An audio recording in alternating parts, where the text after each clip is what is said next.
మన ప్రభు అయిన యేసుక్రీస్తు పరిశుద్ధ నామములో ఈ పాడ్కాస్ట్ ద్వారా వాక్యం వింటున్న ప్రతి వారికి నా హృదయపూర్వకమైనటువంటి వందనాలు. మత్తయి సువార్త 7వ అధ్యాయము 14వ వచనం. జీవమునకు పో ద్వారము ఇరుకును, ఆ దారి సంకోచితమునై ఉన్నది, దాని కనుగొని వారు కొందరే. చదివిన వాక్య భాగంలో ఒక శ్రేష్టమైనటువంటి భాగాన్ని, ఒక శ్రేష్టమైనటువంటి స్థానాన్ని, దేవుని రాజ్యమును ఎదురుగా పెట్టి దీన్ని కనుగొనాలన్నా, దీన్ని పొందుకోవాలన్నా, దీని యొద్దకు చేరాలి అన్నా అందరూ యోగ్యులు కారు, అలానే ఒక్కళ్ళు మాత్రమే రాలేరు అని చెప్తూ కొందరు, అందరూ కాదు, ఒక్కళ్ళు కాదు, ఇద్దరు కాదు, కానీ కొందరు మాత్రమే దీనిని పొందుకుంటారు అని ప్రభు స్పష్టంగా సెలవిస్తున్నారు. ఈ మాట ప్రభు చెప్పడంలో ఉన్నటువంటి ఒక ముఖ్య ఉద్దేశం ఏదనగా, అందరికీ నేనే మార్గము సత్యము జీవమునై ఉన్నానని, నా ద్వారా తప్ప ఎవరూ నిత్య రాజ్యానికి రాలేరు అన్న సంగతి ఎదురుగా బాహాటంగా వెలువడుతూ ఉన్నప్పటికీ దానిని గుర్తించి అంగీకరించి ఆ మార్గాన్ని ఎంచుకునేవారు, నా ఎద్దుకు చేర్చబడేవాళ్ళు, నా రక్తంలో కడగబడేవారు ఎందరూ అంటే కొందరే. అనగా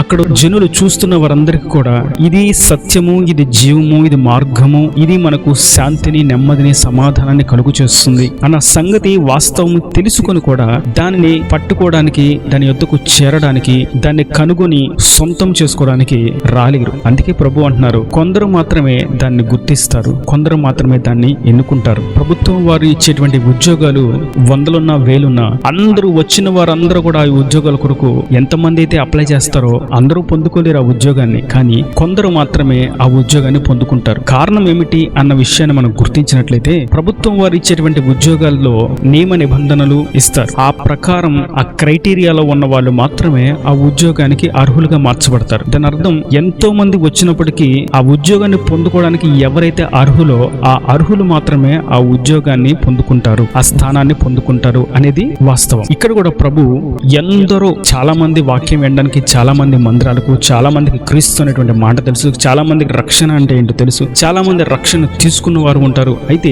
కొందరు మాత్రమే ఆ జీవ మార్గంలో నడుస్తారు, జీవ మార్గాన్ని కనుగొంటారు. దాని అర్థం దేవుడు చెప్పినటువంటి ఈ జీవ మార్గంలో నడవడానికి కావాల్సినటువంటి ఆజ్ఞానుసారమైనటువంటి, పవిత్రమైనటువంటి, పరిశుద్ధమైనటువంటి, మారు మనసు పొందుకున్నటువంటి, అభిషేకం పొందుకున్నటువంటి జీవితాన్ని ఎవరైతే జీవిస్తారో వారు మాత్రమే దీనికి అర్హులు. వారు ఎవరు అంటే వాక్యం సెలవిస్తుంది కొందరే. ఎంతో మంది వాక్యం వింటూ ఉండొచ్చు, కానీ ఆ వాక్యానుసారంగా జీవించేది కొందరే. ఎంతో మందికి పరిశుద్ధాత్మ అంటే ఏంటో తెలుసు, కానీ పరిశుద్ధాత్మను పొందుకున్న వారు కొందరే. ఎంతో మందికి వాక్యం చదవాలని ఆశ, వాక్యం చదవాలని సమయం ఉన్నప్పటికీ దాన్ని సద్వినియోగం చేసుకుని దాన్ని చదివేది కొందరే. ఎంతో మంది ప్రార్థన చేయాలనే సంగతి తెలుసు, కానీ ప్రార్థన చేయగలిగేది కొందరే. వాక్యం చదవాలని తెలుసు, కానీ వాక్యం చదివేది కొందరే. అందరికీ తెలుసు జీవ మార్గం ఉందన్న సంగతి తెలుసు, కానీ దాన్ని కనుగొన్న వారు కొందరే. కనుక నేడు వాక్యం ద్వారా ప్రభు సెలవిస్తుంది, కొందరు మాత్రమే ఈ జీవ మార్గంలో నడుస్తారు. ఇరుకులు, ఇబ్బందులు, లోటుపాట్లు, సాతాను మరలుగులుపుతూ చీకటి క్రియలకు అనగార్చి వేస్తూ నరకానికి పాతులుగా చేయాలని ప్రయత్నం చేస్తూ ఉన్నప్పటికీ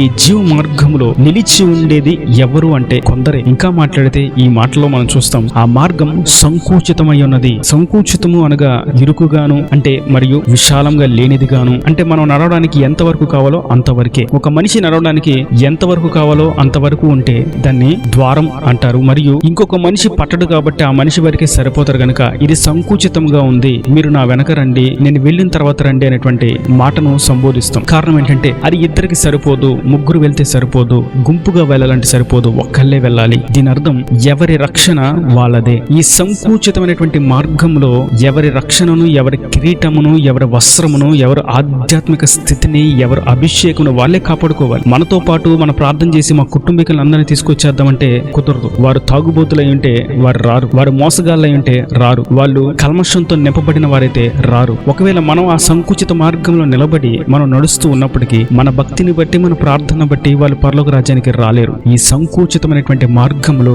ఎవరి రక్షణ వారిదే, ఎవరి కిరీటం వారిదే, ఎవరి ఆధ్యాత్మిక స్థితి వారిదే, ఎవరి పరిశుద్ధాత్మ నింపుదల, అభిషేకం వారిదే. దేవుని పని చేయడానికి సేవకులుగా ఉన్న భర్త, యజమానుడిగా, భార్య, స్త్రీగా ఉన్నప్పటికీ పరిశుద్ధాత్మను పొందుకోవడంలో, రక్షణ కాపాడుకోవడంలో ఎవరి స్థానం, ఎవరి బాధ్యత వాళ్ళదే. భర్తను బట్టి భార్య పరలోకానికి రాదు, భార్యను బట్టి భర్త పరలోకానికి రాడు. కానీ వాక్యం సెలవిస్తుంది, భర్తను బట్టి భార్య, భార్యను బట్టి భర్త శుద్ధి చేయబడతారు, వారు సత్యాన్ని తెలుసుకోగలుగుతారు, వారు జీవ మార్గాన్ని తెలుసుకోగలుగుతారు అనేటువంటి విషయాన్ని మనం చూస్తాం. కానీ అది పరలోక రాజ్యానికి చేర్చదు. ఈ సంకుచితమైనటువంటి మార్గంలో ఎవరి రక్షణ వారిదే. మరియు మనం మత్తయి సువార్త 22వ అధ్యాయం 14వ వచనంలో చూస్తే, కాగా పిలువబడిన వారు అనేకులు, ఏర్పరచబడిన ఏర్పరచబడిన వారు కొందరే. దీని అర్థం ఎంతో మంది దేవుని రాజ్యానికి చేర్చబడాలని, వారసులుగా కావాలని దేవుడు కోరుకొని తన సేవకుని పంపించి తన రాజ్య సువార్తను వినిపింపచేసి సత్యమునకు సాక్షులుగా వారిని నిలబెట్టి ప్రకటింపచేస్తూ ఉంటే ఎంతో మంది వింటున్నారు. కానీ ఒక చెవితో విని మరొక చెవితో దాన్ని విడిచిపెడుతూ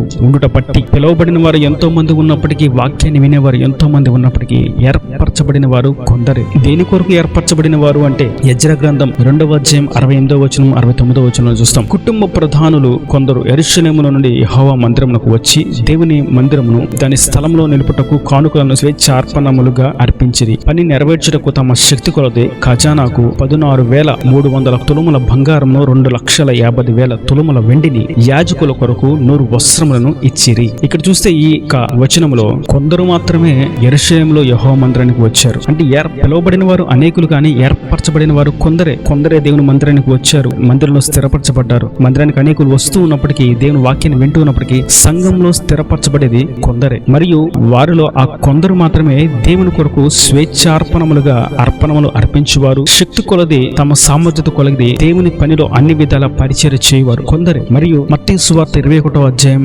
7-8 వచనాలను చూసినట్లయితే, ఆ గాడిదను దాని పిల్లలను తోలుకొని వచ్చి వాటి మీద తమ బట్టలు వేయగా ఆయన బట్టల మీద కూర్చుండును. జన సమూహంలోను అనేకులు తమ బట్టలు దారి పొడుగున పరిచిరి, కొందరు చెట్ల కొమ్మలు నరికి దారి పొడుగున పరిచిరి. ఇక్కడ చదివిన వాక్య భాగంలో కొందరు మాత్రమే దేవుని యొక్క మార్గాలకు తమను ప్రతిష్ఠించుకుని వారుగా, దేవుని చిత్తానికి తమను అప్పగించుకుని వారుగా, దేవుని మార్గాల్ని సరళము చేయవారుగా కొందరు మాత్రమే ఉంటారు. యేసుక్రీస్తు ప్రభువారు ఆయన శిలువ మరణానికి ముందు ఒక గాడిద పిల్లను ఆయన ఎక్కి యెరూషలేము వీధుల్లో గాడిద పిల్లను ఎక్కి వస్తూ ఉంటే వారు దారి పొడవున బట్టలను పరిచారు, మరియు కొందరు చెట్ల కొమ్మలను దారి పొడవున పరిచారు, ఖర్జూరపు మట్టలను పరిచారు అని మరొక తర్జుమాలో మనం చూస్తాం. అయితే వీళ్ళకి ఎవరు చెప్పారు అంటే ఎవరు చెప్పలేదు, వారంతట వారే ప్రభు వస్తున్నాడు, ప్రభువుకు మన మార్గాన్ని సిద్ధపరచాలి, దేవుని రాజ్యం కొరకు మనం పని చేయాలి, మనతో ఉన్న వారికి స్వార్థన చెప్పాలి, మన చుట్టూ ఉన్న వారిని దేవుని వైపు నడిపించాలి, మనం వెలగాలి, ఇతరులను వెలిగించాలి, మనం పోషించబడాలి, ఇతరులను పోషించాలి, మనం సహాయాన్ని దేవుని యొద్ద నుండి పొందుకొని ఇతరులకు సహాయం చేయాలి, మనం ప్రార్థన చేయాలి, ఇతరులతో ప్రార్థన చేసే విధంగా నడిపించాలి, మనం వాక్యం చదవాలి, వాక్యం చదవలేని వాళ్ళకి ఆ వాక్యాన్ని వినిపింప చేయాలి, మనం పాటలు పాడాలి, ఇతరులకు పాటలు నేర్పించాలి, మనం పాటలు పాడుతూ ఇతరులు మనతో పాటు పాడేలాగా చేయాలి, మనం ప్రోత్సాహంతో విశ్వాసంతో ముందుకు సాగుతూ విశ్వాసంలో సడిలిపోయిన వారిని విశ్వాసంలో ముందుకు నడిపించాలి అనేటువంటి ఆలోచన దృక్పథం ఉన్నవారు ఎందరూ అంటే కొందరే. ఎందరో పిలువబడతారు, ఎందరో ఏదో చేయాలని ఆర్భాటంగా ఆత్మీయతను కొనసాగిస్తారు, కానీ కొందరు మాత్రమే పరిచర్యలో ఆ పనిలో దేవుని పని కొరకు నిలవబడి సాగేవారు కొందరే. మరొక విషయాన్ని మనం చూసినట్లయితే యోబు గ్రంథం 24వ అధ్యాయం 22వ వచనం, ఆయన తన బలము చేతను బలవంతులను కాపాడుచున్నాడు, కొందరు ప్రాణమును గూర్చి ఆశ విడిచినను వారు మరలా బాగుపడదురు. మరొక శ్రేష్టమైనటువంటి విషయం ఏదనగా, ఈ వాక్యం చాలా మంది వింటూ ఉండుండొచ్చు, కానీ వాక్యాన్ని విని వాక్యంలో ఉన్నటువంటి శక్తిని అనుభవించి వారి ఆత్మీయ బలహీనత తొలగిపోయి ఆధ్యాత్మిక బలమును ఆరోగ్యమును పొందుకున్న వారు ఎందరూ అంటే కొందరే. వాక్యం తర్వాత వినొచ్చు, వాక్యం తర్వాత చూడొచ్చు అని అనుకుంటూ పక్కన పెడితే కాలయాపన చేస్తే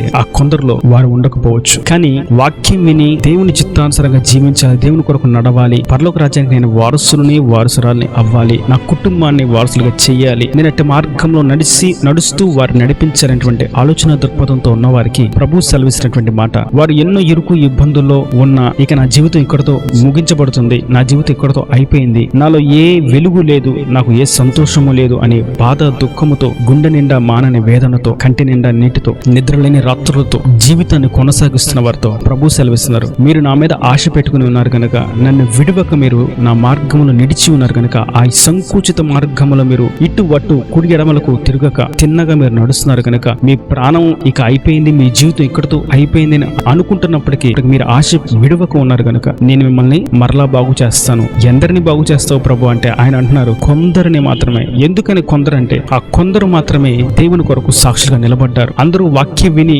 మర్చిపోవుట, అందరూ దేవుని గూర్చి పరిశుద్ధత గూర్చి ఎరిగి పరిశుద్ధతను విడిచిపెట్టుట, మాట్లాడకూడని మాటలు మాట్లాడకూడదని తెలిసి వాటిని మాట్లాడతా, వ్యర్థమైనటువంటి ముసలమ్మ ముచ్చట్లకు సమయాన్ని వెచ్చిస్తా, కళ్ళను, నోటిని, చెవులను, హృదయమును, మనస్సును చెరుపుకుంటూ ఉండేవారు అనేకులు. కానీ అందులో తమను తమ ప్రాణమును, తమ ఆత్మను, తమ హృదయమును, తమ శరీరాన్ని ఈ లోక మాలిన్యం అంటకుండా కాపాడుకున్న వారు ఎందరంటే కొందరే. అట్టి వారు ప్రాణాపాయమైనటువంటి స్థితిలో ఉన్నప్పటికీ ప్రభు అంటున్నారు, వారిని నేను మరలా బాగు చేస్తాను. అది అనారోగ్యమైనా, అది వ్యాపారమైనా, అది వివాహం జరగకపోవడం అనేటువంటి లేదనేటువంటి బాధ అయినా, వ్యాపారం వృద్ధి నొందట్లేదనేటువంటి బాధ అయినా, ఉద్యోగం లేదనేటువంటి బాధ అయినా, కుటుంబంలో సమాధానం లేదనేటువంటి బాధ అయినా, సంతానం లేదనే బాధ అయినా, గృహం లేదనే బాధ అయినా, ఆత్మీయ వృద్ధి లేదనేటువంటి ఆత్మీయ చింతన అయినా ఏదైనా ప్రభు అంటున్నారు, నేను మరలా బాగు చేస్తాను. ఎవరైతే నిలబడి ఉంటారో, ఎవరైతే నా మీదే ఆశ పెట్టుకుని ఉంటారో, ఆ కొందరు మాత్రం నిలబడి ఉంటారు. ఆ కొందరిని నేను మరలా బాగు చేస్తాను. కనుక ఈ వాక్యం ఏంటంటే మీతో మనందరితో ప్రభు సెలవిస్తుంది. ఆ ఇరుకు మార్గంలో, ఆ సంకుచిత మార్గంలో